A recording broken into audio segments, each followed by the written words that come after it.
the father of Google Apps.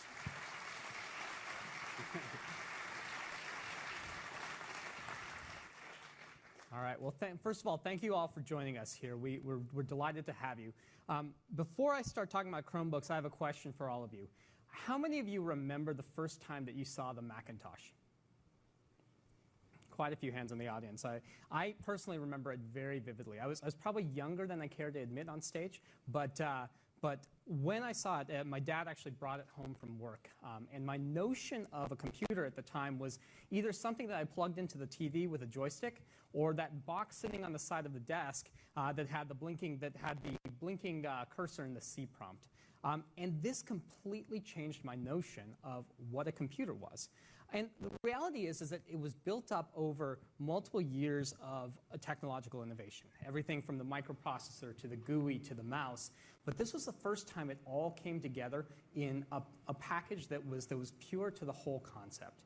And the biggest thing is that it gave you the idea that you could actually take your desktop, which at the time was the big wooden desk with your stapler and your typewriter and what have you, and actually move it into an electronic machine. And it was a big concept, and that's what has evolved quite a bit over the years. So now we're here almost 30 years later. And what's interesting is we're at yet another juncture point for that desktop. If you think about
we get about a browser is, can we have it available when it's when we actually have a lot of applications out there and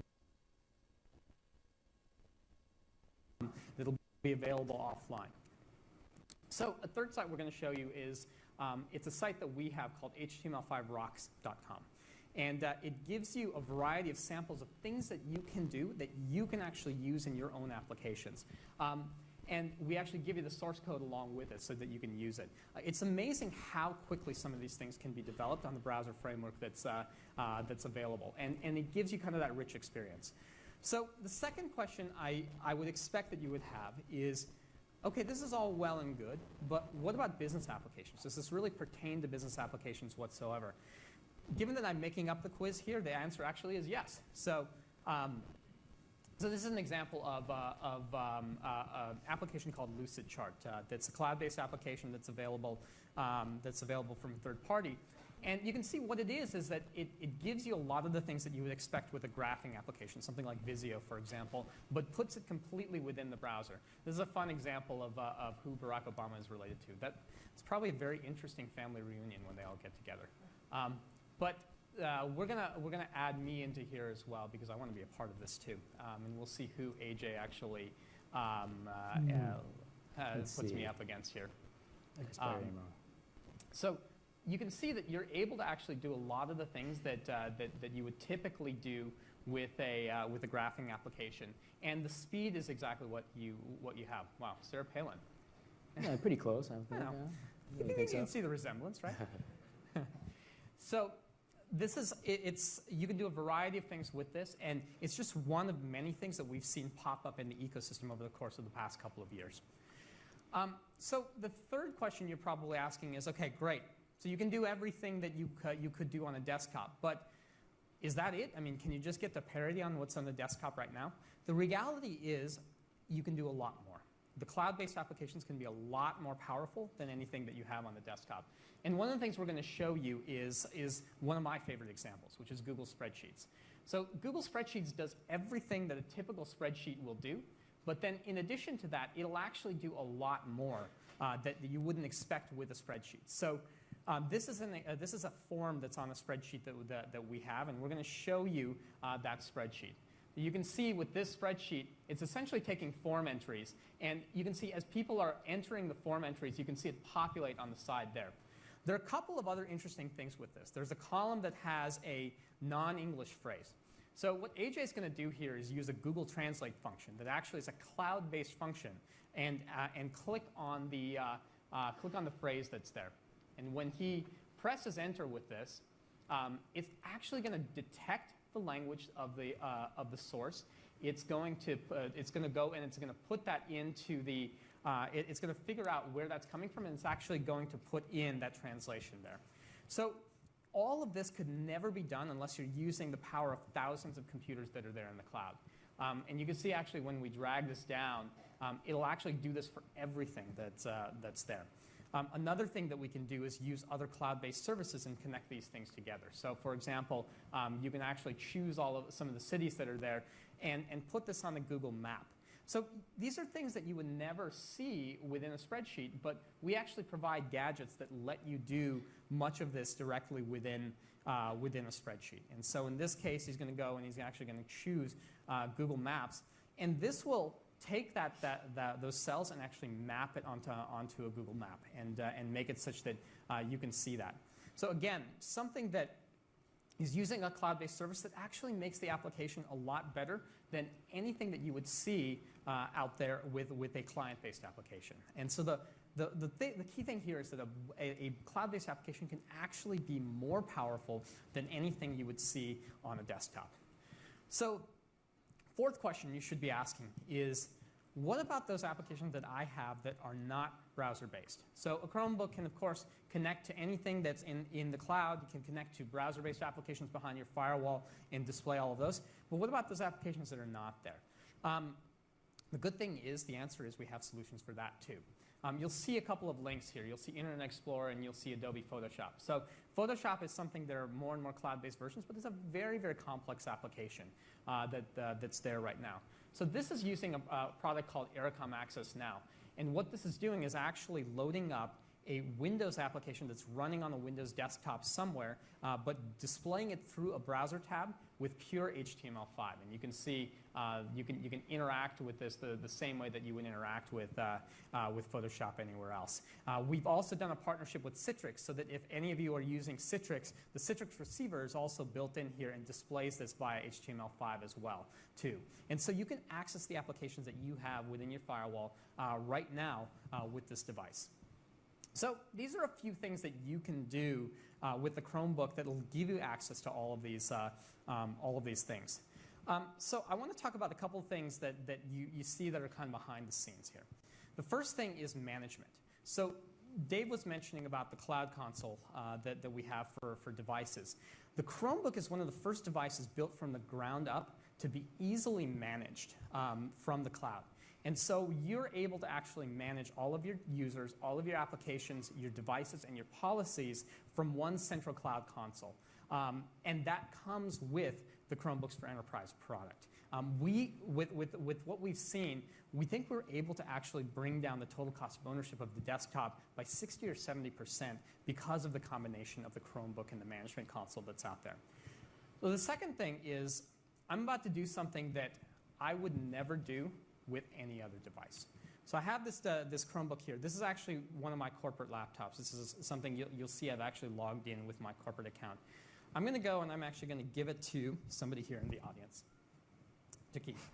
So you would never picture, good luck with that. So you would never picture doing that with any other device. I'd be freaked out about the data that's on the device. Is it backed up? Is he going to be able to get access to it?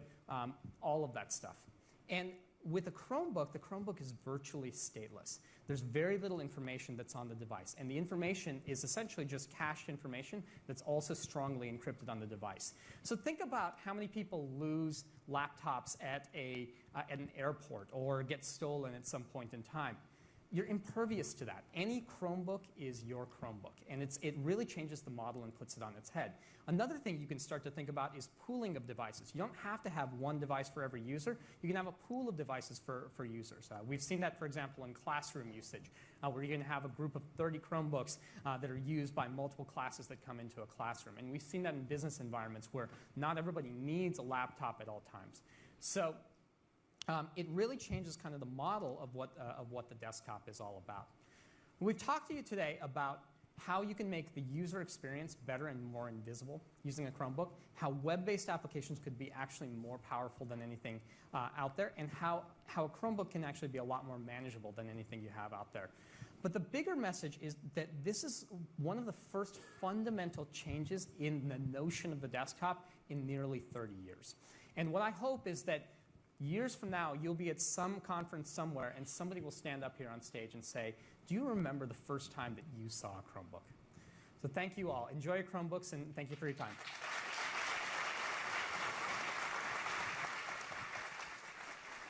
Thanks a lot.